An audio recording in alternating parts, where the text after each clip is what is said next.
यामध्ये दुधी घातलाय हे कोणाला कळून सुद्धा येणार नाही। दिसायलाही छान, खायलाही चवदार, नक्की बनवून बघा। नमस्कार मंडळी, स्वादिष्ट बाय स्नेहल चॅनलमध्ये तुम्हा सगळ्यांचं खूप खूप स्वागत। इथे 3 ते 4 हिरव्या मिरच्या, 1 चमचा जिरं, 5 ते 6 लसूण पाकळ्या। आता हे मिश्रण पाणी न घालता ओबडधोबड मिक्सरमध्ये वाटून घ्यायचं। आता दुधी भोपळा चिरून त्याची सालं काढून घेऊ।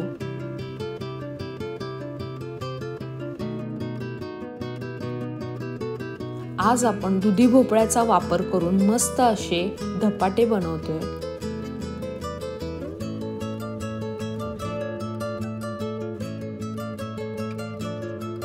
दुधी भोपळा चिरून झाला आहे, आता आपण त्याला किसून घेऊ।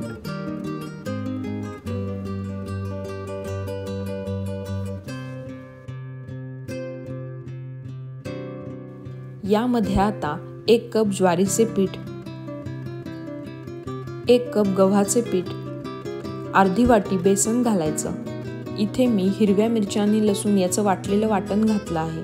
आता 1 चमचा हळद, 2 चमचे लाल तिखट, 2 चमचे मीठ,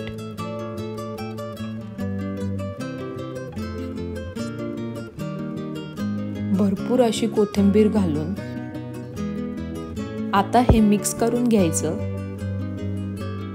कारण दुधी भोपळ्याला स्वतःचं पाणी सुटतं, त्यामुळे पाणी घालण्या अगोदर मिक्स करायचं आणि नंतर थोडं थोडं पाणी घालून मळून घ्यायचं।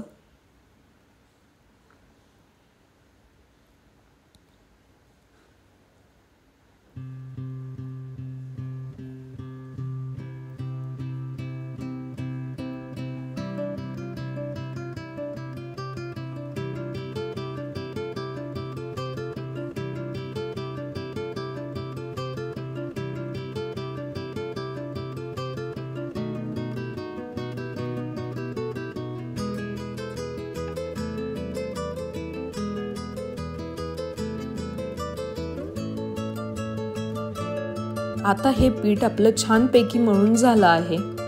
आता हे आपल्याला भिजत न घालता लगेच त्याचे धपाटे बनवायला घ्यायचे आहेत।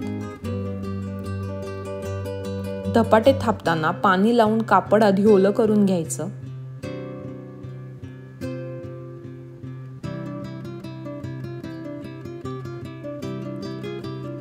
आणि अशा प्रकारे धपाटे थापून घ्यायचे आहे।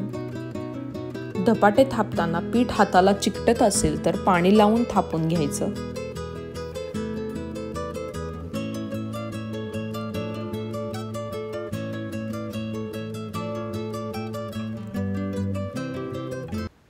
धपाटे भाजताना तव्याला आधी तेल लावायचं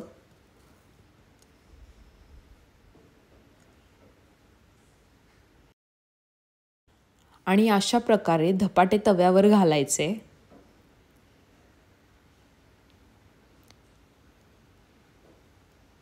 साइडनी छान असं तेल सोडायचं।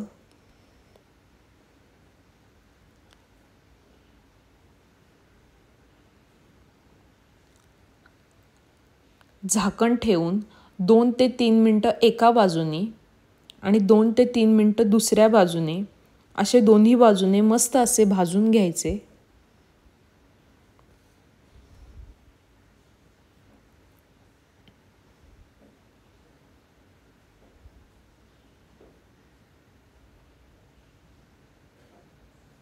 तुम्ही बघू शकता हे गरम गरम मस्त असे धपाटे तयार आहेत।